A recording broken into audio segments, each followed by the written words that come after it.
I need to capture this real quick. I was thinking about religion, and I was just trying to figure out like the whole mindset and aspect of Christianity. And like I said, I don't believe that. I don't, like I said, I don't think you can be an atheist because at the end of the day, the Creator still exists, whether or not you believe in it. But my mindset on Jesus was like I wouldn't understand, right?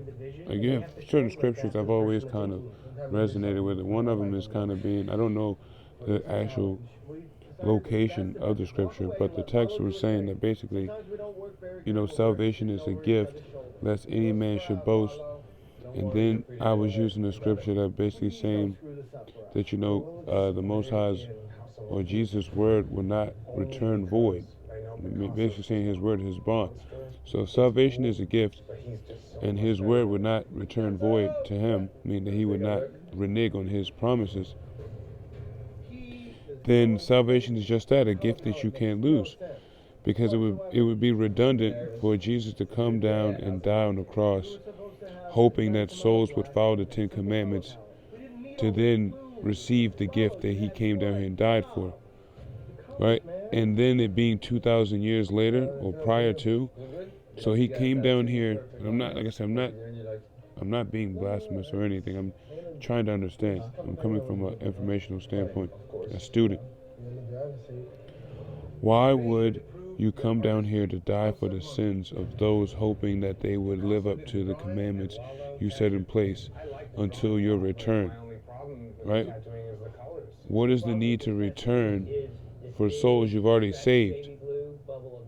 Right? Wouldn't it make sense that the souls have already been saved so that their transition, right, would already be complete prior to their leaving this realm of existence? That would make sense to me, right? Because it would make no sense to come back again for something that you died for. I'm just saying, I don't think people, I think, again, when I learned that the mindset of control here was fear,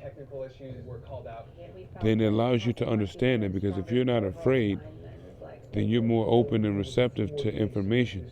And fear keeps you dormant. It keeps you closed-minded. I was never fearful. I was more so respectful.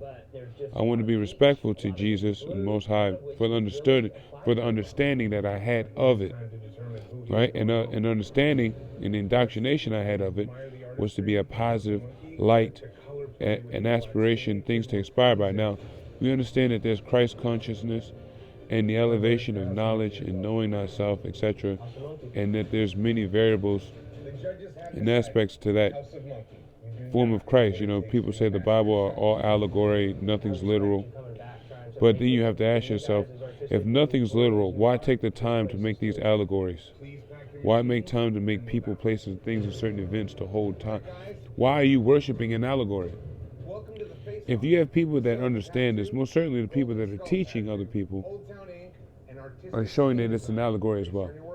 So the only people that are not understanding or aware of the allegory being the Bible can't be those just learning it. It must be those issuing out the Bible with the intent of knowing it's an allegory, then building a structure.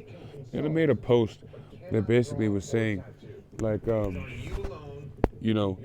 how could the Saturn cube, right? Like, how could the whole idea of worship, be considered on these specific days without it being basically a harvesting event? And that's kind of, excuse the noise, but I'm not getting up. That's kind of what my mindset was like. You have these days, Saturday, Sunday, and certain days of time of the week. You have millions and billions of people around the world all stopping to worship these deities on one day. And if this is energy based, then they're feeding off this energy. They're feeding off the ignorance. I mean, the Bible also says, "My people perish for lack of knowledge." Do I believe that Jesus? Some people say that Jesus was a prophet here, right? And to be a prophet, right? If Jesus came here and said that He was a prophet, if His understanding of the Christ consciousness was that He was the source, it would give Him good reason for Him to claim Himself to be the Son of God, especially if everyone else He was around was not of source, if they were from some other deity planet. etc., etc. You understand? So my whole interpretation is not throwing Jesus out the window.